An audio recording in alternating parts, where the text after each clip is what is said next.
ఇప్పుడున్న తెలుగుదేశం పార్టీ ఎట్లొచ్చింది?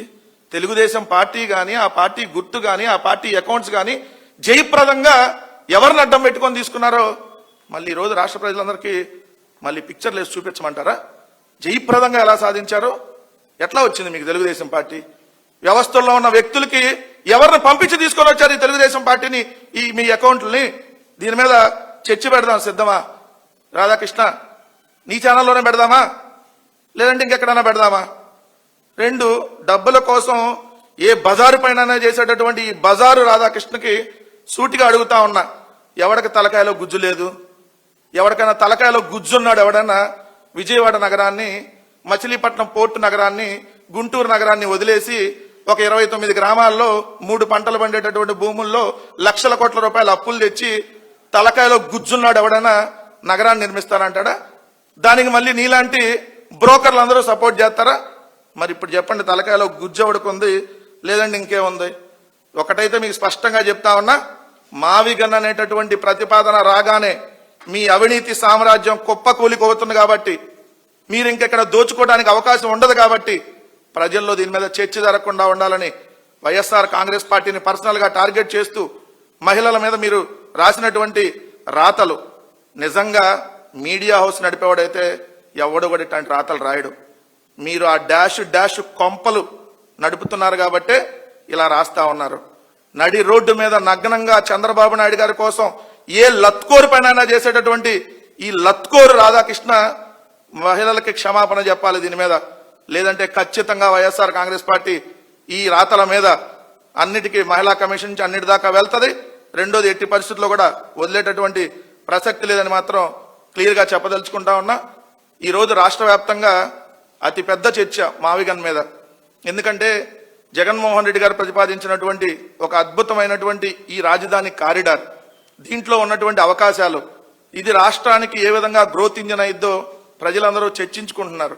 చర్చించుకుంటూ అంతకుముందు 2019లో ఎన్నికల నినాదంగా రావాలి జగన్, కావాలి జగన్ అని చెప్పి ఎన్నికల నినాదంగా అప్పుడు ఎలా వెళ్ళిందో ఈ రోజు 2029కి రావాలి జగన్, కావాలి మావిగన్ అంటూ ఈరోజు ప్రజలు అలానే రావాలి జగన్మోహన్ రెడ్డి గారు మళ్లీ ముఖ్యమంత్రిగా, ఆంధ్రప్రదేశ్ రాష్ట్రానికి అప్పులు లేకుండా, లక్షలాది కోట్ల రూపాయల అప్పులతో అవినీతి ఆ సామ్రాజ్యం లేకుండా ఏదైతే అద్భుతమైనటువంటి మచిలీపట్నం, విజయవాడ, గుంటూరు కారిడారు రేపొద్దున భవిష్యత్ ఆంధ్రప్రదేశ్ ఉండాలని చెప్పి ప్రజలందరూ ఈరోజు అనుకుంటున్నారు. కాబట్టి చంద్రబాబు నాయుడు గారు ఇప్పుడు ఈ సంస్థలన్నింటినీ దించాడు.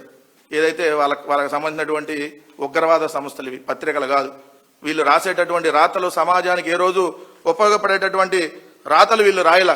ఎప్పుడు మీరు చూడండి, బరి తెగించి ఎంతకంటే దిగజారలేన ప్రతిసారి వాళ్ళు రాస్తున్నటువంటి రాతలు, వాళ్ళు ప్రజల మెదడులోకి ఎక్కించేటటువంటి విషయం. నేను అడుగుతున్నా, మీలో ఎవడన్నా మగాడుంటే మీ పార్టీల్లో చర్చ పెడదాం. మావిగన్ ఎందుకు వద్దో, అమరావతి ఎందుకు కావాలో, అమరావతితో వచ్చేటటువంటి లాభం ఏంటో, మావిగన్తో వచ్చేటటువంటి లాభం ఏంటో లేదా నష్టమేంటో మరి చర్చకి ఎవడన్నా సిద్ధమా? ఎందుకంటే ఇక్కడ డబ్బులు ఖర్చు కాదు. అసలు రాజధానికి కావాల్సిందేంటి? రోడ్లు, అదేవిధంగా రైల్వే, అదేవిధంగా వాయు మార్గం, జల మార్గం. ఇప్పుడు ఇవన్నీ ఇక్కడ ఉన్నాయి కదా. సముద్రం ఉంది, ఎయిర్పోర్ట్ ఉంది, అతి పెద్ద రైల్వే స్టేషన్ ఉంది, ఆసియాలో కల్లా అతి పెద్ద బస్ స్టేషన్ ఉంది. మరి ఎన్ని వదిలేసి కొత్తగా పెద్ద రైల్వే స్టేషన్ కడతాం, అంతర్జాతీయ ఎయిర్పోర్ట్ కడతాం, ఉన్నది ఏం చేసుకోవాలి? అంతర్జాతీయ రైల్వే స్టేషన్ కడతాం, ఉన్న 2 రైల్వే జంక్షన్లు ఉన్నాయి గుంటూరు, విజయవాడ, వాటిని వదిలేసి కొత్తది కడతాం. లేదంటే ఇక్కడ స్పోర్ట్స్ సిటీ కడతాం, ఆల్రెడీ స్టేడియం ఉంది విజయవాడ. సో ఇవన్నీ ఉన్నాయి ఆల్రెడీ ఇక్కడ. ఇవన్నీ వదిలేసి కొత్తది, అన్ని కొత్తగా మొత్తం ఆల్రెడీ ఉన్న అసెంబ్లీని వద్దనుకొని కొత్త అసెంబ్లీ, ఉన్న సచివాలయాన్ని వద్దనుకొని కొత్త సచివాలయం, ఉన్న హైకోర్టును వద్దనుకొని కొత్త హైకోర్టు.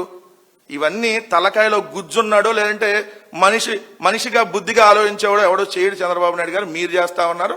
సో అందుకని ఈ చర్చ జరగనీయకుండా వీళ్ళు చేస్తున్నటువంటి రాజకీయ కుట్రలో భాగమే ఈ దిగజారుడి వ్యాఖ్యలు. ఖచ్చితంగా ఈ దిగజారుడి వ్యాఖ్యలు మహిళల గౌరవాన్ని, ఈరోజు వైఎస్ఆర్ కాంగ్రెస్ పార్టీనే కాదు, మహిళల గౌరవాన్ని, మహిళల ఆత్మగౌరవాన్ని కూడా పూర్తిగా దెబ్బతీయటమే. ఆంధ్రజ్యోతి రాధాకృష్ణ బహిరంగ క్షమాపణ చెప్పి మహిళలకి నేను అన్నది తప్పు అని చెప్పి చెప్పకపోతే ఖచ్చితంగా దానికి తగినటువంటి ప్రాయశ్చిత్తం అతి త్వరలోనే చేసుకుంటాడనేటటువంటి విషయం మీ అందరికీ తెలియజేస్తా ఉన్నా.